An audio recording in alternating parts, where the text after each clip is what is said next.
Hello friends, నేను మీ శ్యామ్. ఈరోజు మన వీడియోలో దోశలకు కానీ ఇడ్లీలకు కానీ రాయలసీమ స్టైల్లో పల్లీ చట్నీ ఎలా తయారు చేయాలో ముందుగా మనకు కావాల్సినవి పచ్చిమిర్చి, ఆనియన్, వెల్లుల్లి, కొత్తిమీర, చింతపండు, కొంచెం జీలకర్ర, ఒక అర టీ స్పూన్ జీలకర్ర, అలాగే పల్లీలు. మీకు ఎక్కువ చట్నీ కావాలంటే కొన్ని ఎక్కువ తీసుకోండి. పల్లీలు కొద్దిగానే ఉంటే ఒక ఇద్దరు ముగ్గురు కంటే కొన్ని ఒక 5-6 స్పూన్స్ అయితే సరిపోతాయి. ముందుగా అయితే ఇలా పల్లీలన్నీ వేయించి పెట్టుకుందాం.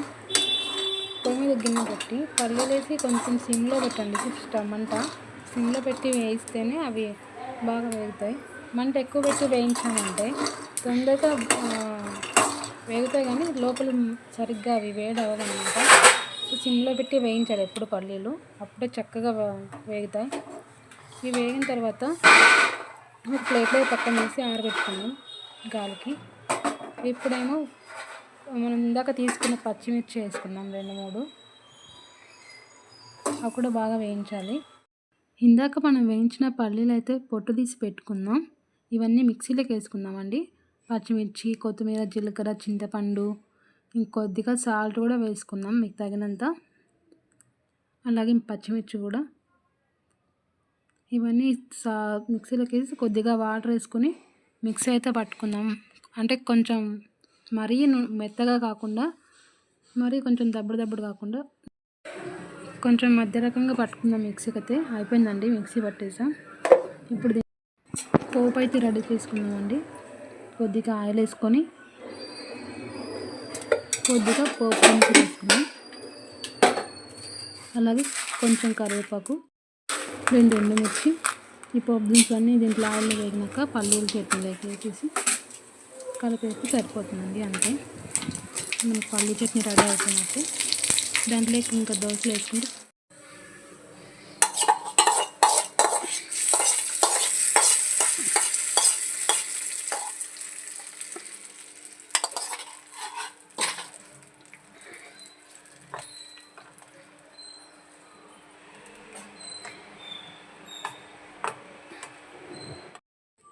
పల్లీ చట్నీ అయితే రెడీ అయిపోయింది కదండి. ఇప్పుడు దోశలు అయితే వేసుకుందాము. అందులోకి కొద్దిగా పిండి తీసుకొని కొంచెం వాటర్ వేసి కలిపి సాల్ట్ వేసుకొని ఇలా పెనం హీట్ అయ్యాక కొంచెం వాటర్ అలా చల్లి దోశలు వేసుకుంటే, ఈ దోశలు కూడా ఇలా మనం వేయగానే పిండి ఇట్లా హోల్స్ పడినాయంటే అవి మెత్తగా వస్తాయి దోశలు అనమాట. అప్పుడు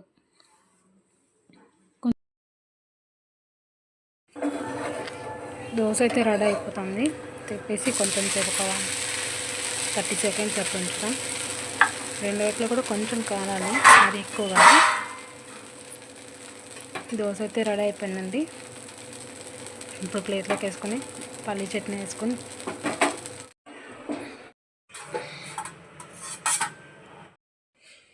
దోశలు అయితే రెడీ అయిపోయినాయండి. తినేద్దాం ఇప్పుడు. దోశలు ఇలా ఇందాక చెప్పినట్టు హోల్స్ పడి అట్లా కొంచెం అయితేనే మెత్తగా వస్తాయి అన్నమాట. మెత్తగా ఉంటేనే దోశలు తినడానికి కూడా బాగుంటాయి. ఒకటి తినేవాళ్ళు 2 తింటారు, 2 తినేవాళ్ళు ఇంకా 3 తింటారు. సో నేను చెప్పిన విధంగా పల్లీ చట్నీ అయితే ట్రై చేయండి, ఎప్పుడు చేసేలా కాకుండా. చాలా బాగుంటుంది, చాలా అంటే చాలా బాగుంటుంది. రాయలసీమలో వాళ్ళైతే ఇదే చట్నీని వేడివేడి అన్నంలోకి కానీ రాగి సంగట్లోకి కానీ వేసుకొని తింటారు.